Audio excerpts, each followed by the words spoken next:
ಒಬ್ಬರನ್ನ ಅಧ್ಯಕ್ಷರನ್ನ, ರಾಜ್ಯಾಧ್ಯಕ್ಷರನ್ನ, ಕಾರ್ಯಾಧ್ಯಕ್ಷರನ್ನ ಮಾಡ್ಕೊಂಡ್ವಿ.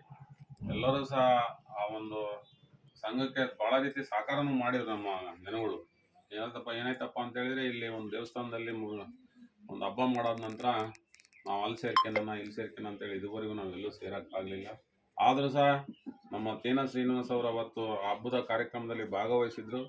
ಆ ಬಂದಾಗಿಂದನೂ ತೇನ ಶ್ರೀನಿವಾಸ ಜಮೀನಿಂದ ಏನು ಮಾಡ್ಕೊಂಡ್ರಪ್ಪ ನೀವು ಅಂತೇಳಿ ಅವ್ರು ತಿವಿತಾ ಬಂದಂಗೆ ಯಾರೇ ಬಿಟ್ಟೋಗ್ಲಿಲ್ಲ. ಅರ್ಮನ್ನು ಮತ್ತು ನಮ್ಮ ಆರ್ಮಗಣ್ಣ ನಾವೆಲ್ಲರೂ ಸೇರಿ ಅದನ್ನು ಬಿಡಲಿಲ್ಲ. ಅವರು ಸೇರ್ಕೊಂತಾರೋ ಬಿಡ್ತಾರೋ ಗೊತ್ತಿಲ್ಲ. ನಮ್ಮರಿಗೆ ಒಂದು ಮಾತು ಕೊಟ್ಬಿಟ್ಟಿದ್ದೀವಿ, ಒಂದು ಅರ್ಧ ಹಾಳಿನೋ ಒಂದು ಅಟ್ಲೀಸ್ಟ್ ಒಂದು ಮನೆ ನಿರ್ಮಾಣ ಮಾಡೋಕ್ಕಾದ್ರೂ ನಮ್ಮರಿಗೆ ಒಂದು ಜಾಗನ ಗುರ್ಸ್ಬೇಕು ಅಂತೇಳಿ survey number 19 survey number 20 denotification ಇದು ಮಾಡೋದಕ್ಕೆ ಅರಣ್ಯ ಇಲಾಖೆಯಲ್ಲಿ ತಗೊಂಡೋಗಿ ಮತ್ತೆ ಶ್ರೀನಿವಾಸ್ ಅವರ ಮಾರ್ಗದರ್ಶನದಲ್ಲಿ DC ಅವರಿಗೆ ಒಂದು ಮನವಿ ಕೊಟ್ಟು, ಆ DC ಅವ್ರ ಮನವಿ ಪ್ರಕಾರ ಈಗ ನಮ್ಮ ಭದ್ರಾವತಿ ತಾಲೂಕಿಗೆ ಜಂಟಿ ಸರ್ವೆಗೆ ಅದು ಬಂದಿದೆ. ಆ ಬಂದಾಗ ಏನಾಗಿದ್ದು, ಆವಾಗ ನನಗೆ ಅರಮನ್ ಅವ್ರು ಭೇಟಿ ಮಾಡಿದ ನಾನೆಂದೆ ಮಳೆ ಹಿಡ್ಬಿಟ್ಟಿತ್ತು ಸರ್. ಈ ಮಳೆ ಎಲ್ಲ ಮುಗಿಲಿ, ಆ ರವಿಕುಮಾರ್ ಅನ್ನೋರು ನನಗೆ ಪರಿಚಯ ಇದ್ದಾರೆ. ಮುಂಚೆನೇ ಬಂದು ನನ್ನ ಸ್ನೇಹಿತನೇ ಇದ್ದ ಅಲ್ಲಿ RI ಆಗಿ ಮನೋಜ್ ಕುಮಾರ್ ಅಂತೇಳಿ, ಅವನು ಕ್ಲಾಸ್ಮೇಟ್. ಈಗ ರವಿಕುಮಾರ್ ಬಂದಿದ್ದಾರೆ, ಅವರು ಸಹ ಒಳ್ಳೆ ಮನುಷ್ಯರಿದ್ದಾರೆ. ಮುಂದಿನ ದಿನದಲ್ಲಿ ಏನು ಮಾಡಬೇಕು ಅಂತೇಳಿ ನಮಗೆ ಹಿರಿಯರಾಗಿದ್ದಾರೆ.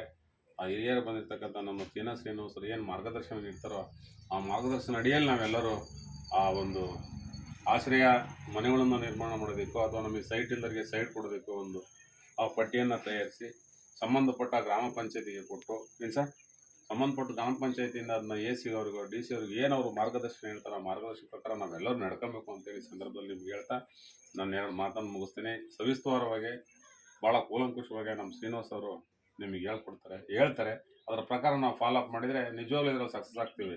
ಯಾರೋ ಬರಲಿಲ್ಲ, ಯಾರೋ ಬಿಟ್ಟರು, ನಾವ್ಯಾಕೆ ಹೋಗ್ಬೇಕು, ನಾವ್ಯಾಕೆ ಬಿಡಬಾರ್ದು ಅನ್ನೋದನ್ನು ಬಿಡಬೇಕು. ನಾವೆಲ್ಲರೂ ಒಂದೇ. ಯಾವತ್ತಾರೋ ನಮ್ಮ ಜೊತೆ ಬಂದೇ ಬರ್ತಾನೆ. ನಮ್ಮ ಕೆಲಸ ನೋಡಿದರೆ ಜನ ಬರ್ತಾರೆ.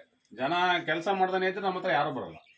ಹಂಗಾಗಿ ಹಿರಿಯರಾಗಿರ್ತಕ್ಕಂಥ ನಮ್ಮ ತೇನ ಶ್ರೀನಿವಾಸ್ ಅವರು ಇದ್ರ ಬಗ್ಗೆ ಹೆಚ್ಚಿನ ವಿವರವನ್ನು ನಿಮ್ಗೆ ಹೇಳ್ತಾರೆ. ಅವ್ರ ಮಾರ್ಗದರ್ಶನ ನಾವು ನಡೀಬೇಕು ಅಂತೇಳಿ ಸಂದರ್ಭ ಹೇಳ್ತಾ ನಾನು 2 ಮಾತನ್ನು ಮುಗಿಸ್ತೀನಿ. ಜೈ ಹಿಂದ್, ಜೈ ಕರ್ನಾಟಕ, ಜೈ ಅಂಬೇಡ್ಕರ್.